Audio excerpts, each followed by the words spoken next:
Allez, hi. Risette, hey. Allez, viens, on y va. Ce que je vais faire là, c'est une démonstration du travail du sol viticole au cheval, donc avec Risette. Et j'utilise là dans un premier temps un outil qui s'appelle un butoir ou une charrue buteuse. Donc le travail consiste à chausser les rangs des vignes. Donc là on les figure à l'aide des piquets en bois. Et donc ce travail de chaussage il consiste à couvrir les ceps et le porte-greffe des souches pour l'hiver, donc entre autres contre le gel, et pour pour monter une butte de terre qui ensuite s'enherbera et qui s'enlèvera facilement après au printemps avec la décavaillonneuse. C'est une autre intervention que je vais montrer après. Ici la terre elle est très dure parce que c'est justement pas une terre viticole. Ça a été un vieux paddock à cheval, donc très difficile à travailler. Donc on voit que le versoir, donc cette pièce là, elle chausse, elle monte une butte contre les piquets. Donc la butte qui est assez légère ici, mais on la voit bien là. Voilà. Donc ici la terre elle est chaussée des deux côtés. Deux demi-buttes qui forment une après à la fin du travail. C'est jamais l'idéal, le cheval c'est un moyen parmi d'autres, un maillon de la chaîne selon moi. Enfin, je pense que le cheval ou le choix de faire travailler le cheval, c'est un choix économique aussi, surtout écologique. Parce qu'on peut se permettre de moins tasser le sol, je dis moins parce que aussi le cheval il tasse toute intervention, toute présence d'animal ou humain tasse le sol, mais on travaille très proche des souches. Donc on peut se permettre de faire un travail très précis.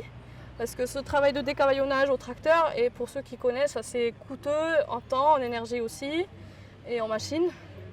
Donc ça peut même être un facteur économique parce que selon les cas, on travaille assez rapidement. Même. On est entre 7 et 10 heures l'hectare pour le décavaillonnage et entre 6 et 9, 6 et 8 pour les travaux d'hiver. Voilà. Avec Laure, là, on va ensemble faire les travaux de printemps avec la décavaillonneuse. C'est une autre machine qui est là-bas et qui sert à déchausser donc cette terre chaussée, butée en hiver. Pour désherber surtout, pour nettoyer en sillonnant entre les souches en fait. Là on est passé de droit contre des souches et ensuite on va avec une charrue un peu spéciale qui est désaxée, sillonner entre, donc ça nécessite un travail un peu plus technique.